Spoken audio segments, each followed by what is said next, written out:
तर आज आपण बनवणार आहोत मस्त असा टोमॅटो केचप. बघा तुम्ही किती छान घट्टसर झालेला आहे आणि रंगही फार सुरेख आलेला आहे. ह्याला अगदी मार्केटमध्ये मिळतो तसाच झालेला आहे, पण याच्यात आपण साखर घातलेली नाही आहे आणि प्रिझर्वेटिव्हसुद्धा काही जास्त वापरलेले नाही आहे.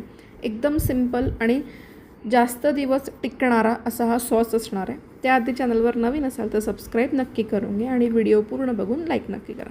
तर इथे मी 1-1.5 किलो टोमॅटो घेतलेले आहेत. सध्या टोमॅटोची रेट कमी झालेली आहे, तर आपण टोमॅटो घेतले आहेत. कडक टमाटर घ्यायचे आहेत, लालसर घ्यायचे आहे, एकदम लालबुंद टोमॅटो घ्यायचे आहेत आपल्याला आणि त्याच्यावर एकही डाग नको आहे. चांगले बघून घ्यायचे आहेत आपल्याला. आता हे जे टोमॅटो आहेत ना, एकाचे आपल्याला 4 भाग करून घ्यायचे आहे. असे तुकडे करून घेऊया आपण. आपल्याला ह्याला शिजवायचं आहे, त्यामुळे तुम्ही याला रफली कसंही चॉप केलं तरीही चालतं, पण थोडेसे छोटे तुकडे करूया. तर आता मी सगळे टोमॅटो जे आहेत ना त्याचे 4 भाग करून असे तुकडे करून घेतलेले आहेत. आता ना असं एक मोठं पसरट भांडं घ्यायचं आणि त्याच्यामध्ये ना हे घालायचं. आता तुम्ही हे नॉनस्टिक पॅनमध्ये पण करू शकता, पण मी नॉनस्टिक वस्तू वापरत नाही, त्यामुळे मी स्टीलमध्ये करते. आता ह्याच्यामध्ये ना आपण बीटरूट घालणार आहे. बीटरूटने काय असतं ना, रंग पण छान येईल, प्लस बीटरूट तर खायला हेल्दी असतोच, त्यामुळे आपण याच्यात बीटरूट घालणार आहोत. तर ह्याच्यात ना एक माझ्याकडे मोठा साईजचा होता, तर मी तो अर्धा घातला आहे. तुम्ही जर छोटा घेतला तर एक अखंड घालू शकता. आता ह्याच्यामध्ये ना मी 4 लाल मिरच्या घातलेल्या आहे. ह्या काश्मीरी लाल मिरच्या आहे, तिखट नाही आहे, रंगासाठी म्हणून आपण हे घालणार आहोत. तुम्हाला जर तिखट हवा असेल सॉस तर तुम्ही थोड्याशा तिखट मिरच्या पण घालू शकता. आता आपण ह्याला साईडला ठेवूया. इथे ना आपण एक पोटली बनवून घेऊया, ज्याच्यामध्ये काही आपण खडे मसाले घेणार. ज्याच्यामध्ये मी दालचिनी घेतलेली आहे, 2 वेलच्या घेतलेल्या आहे, एक 3-4 लवंगा घेतल्या आहे आणि 5-6 मिरे घेतलेले आहे. हे सगळं आपण या पोटलीत घेणार आहोत. आता जर तुम्ही कांदा आणि लसूण खात असाल तर एक कांदा आणि एक 5-6 लसणाच्या पाकळ्या तुम्ही याच पोटलीमध्ये घालायच्या आणि या पोटलीला बांधून घ्यायचं. पोटलीला बांधताना पोटली थोडीशी कापड मोठा घ्या, जेणेकरून त्यांनीच आपल्याला ह्याला गाठ बांधता येईल. रबर किंवा दोऱ्याचा वापर करू नका, कारण त्याचासुद्धा अर्क ह्याच्यात उतरेल. त्यामुळे आपण मस्लन क्लॉथ घेतलेला आहे, त्यांनीच याला गाठ बांधून घ्यायची आणि ही पोटली आता आपण टोमॅटोमध्ये घालूया आणि ह्याला आता आपण गॅसवर ठेवूया. त्याच्यात पाणी वगैरे घालायची काही गरज नाही आहे. तुम्हाला हवं असेल तर तुम्ही आत्ता या स्टेजला 1 चमचा मीठ घालू शकता किंवा मग नंतर घातलं तरीही चालतो. आता ह्याला झाकण ठेवून ना हे सॉफ्ट होईस तर आपण याला शिजवून घेणार आहोत. आपल्याला टोमॅटो सॉफ्ट करून घ्यायचे आहेत, खूप शिजवायचे नाही आहे, कारण आपण त्याला नंतर शिजवणार आहोत. आता फक्त आपल्याला टोमॅटो सॉफ्ट करून घ्यायचे, जेणेकरून ते मिक्सरला छान बारीक होतील आणि त्याची प्युरी छान निघेल.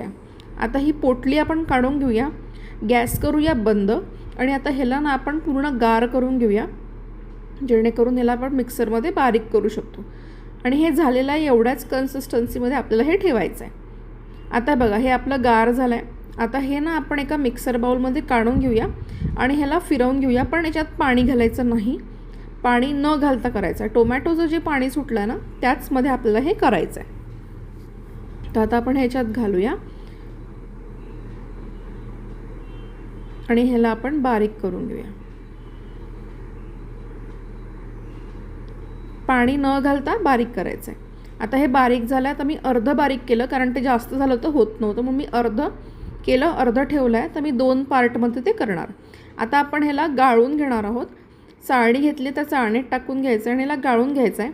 आता गाळण्याचं कारण असं की ह्याच्या टोमॅटोमध्ये ज्या बिया असतात किंवा आपण टोमॅटो शिजवले आहे त्याचे जे सालं निघतात ते बारीक होत नाही, थोडासा रफनेस राहतो. हे बघा असा तो रफनेस आपल्याला सॉसमध्ये नको आहे, म्हणून आपण हे गाळून घेणार आहोत आणि हे आपण साईडला ठेवून द्यायचं. हे आपल्याला वापरायचं नाही आहे. अशा पद्धतीने मी हे सगळं करून घेतलं. हे बघा आपला सॉस तयार आहे. रंग बघा किती छान आलेला आहे याला. आता मी याच्यामध्ये मीठ घालते आहे. मीठ थोडंसं मी अर्धा चमचा घातलं आहे आधी, थोडंसं लागलं तर नंतर अजून घातलं होतं. आता याच्यामध्ये आपल्याला गूळ घालायचं, तर मी याच्यात साखर घालत नाही आहे. तर आपण याच्यामध्ये 3/4 कप गूळ घालणार आहोत. इथे मी 1 कप गूळ घेतला आहे, पण एवढा पूर्ण घालणार नाही आहे, ह्याच्यातला थोडासा घालते. आता कसं आहे ना, टोमॅटो जे आहेत ना ते फार आंबट नाही आहे. जर तुम्ही जे टोमॅटो वापरता ते आंबट असतील खूप, तर तुम्ही गुळाचं प्रमाण वाढवू शकता.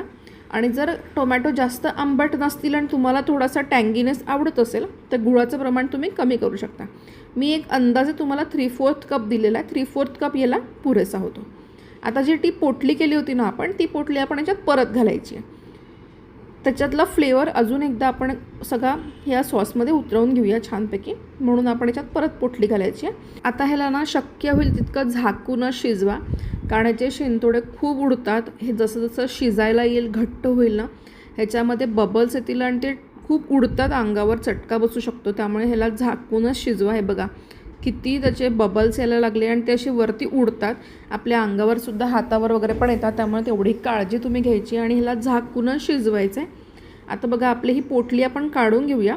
आपला सॉस पुष्कळसा घट्ट झालेला आहे, पण आता हे चेक कसं करायचं की आपला सॉस तयार आहे की नाही. त्याच्यासाठी थोडासा सॉस घ्यायचा, एक ताटली घ्यायची, त्या ताटलीवर हे टाकायचं आणि ताटलीला सरळ करायचं असं खाली. हे बघा साईडनी थोडंसं पाणी पाणी दिसतं, याचा अर्थ अजून सॉस झालेला नाही आहे. तर मी ह्याला अजून थोड्या वेळ शिजवलं, त्याच्यानंतर हे थोडं घट्ट झालं. आता ह्याच्यामध्ये ना मी फक्त 1-2 चमचे विनेगर घातलं आहे. विनेगर नाही घातलं तुम्ही तरीही चालतं, पण तो सॉस जास्त दिवस टिकणार नाही. थोडासा मी लिंबाचा रस टाकूनसुद्धा पाहिला होता, पण त्या लिंबाच्या रसाने ना तो सॉसला काही दिवसानंतर ना अशी एक वेगळी टेस्ट आणि स्मेल यायला लागते. म्हणून आपण लिंबाचा रससुद्धा याच्यात घालू शकत नाही. त्यामुळे मी फक्त 2 चमचे विनेगर घातलं आहे.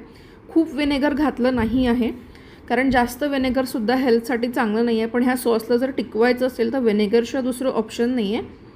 लिंबाचा रस घातला ना तर त्याला एक वेगळी टेस्ट येते, वेगळी स्मेल येते. त्यामुळे तो जर तुम्ही घालणार असाल तर तो 3 ते 4 दिवसाच्या वर राहणार नाही तो सॉस. त्यामुळे तुम्हाला जर फक्त 3-4 दिवसाकरता करायचं असेल तर तो तुम्ही नक्की लिंबाचा रस घालू शकता, 1 चमचा. नाही तर मग व्हिनेगर टाकलं तर हा जास्त दिवस टिकतो, खराब होत नाही, बाहेर राहिला तरी खराब होणार नाही. आता आपण एक बॉटल घेतली आहे, ते 500 ml बॉटल आहे माझी ही. ह्याला आपण स्टेरलाइज करून घेऊया आधी, जेणेकरून हा सॉस जो आहे तो खराब होणार नाही. तर बाटली मी आधी स्वच्छ धुवून घेतली, त्याच्यानंतर गरम पाणी घातलं, गरम पाणी टाकून थोडंसं त्याला शेक केलं.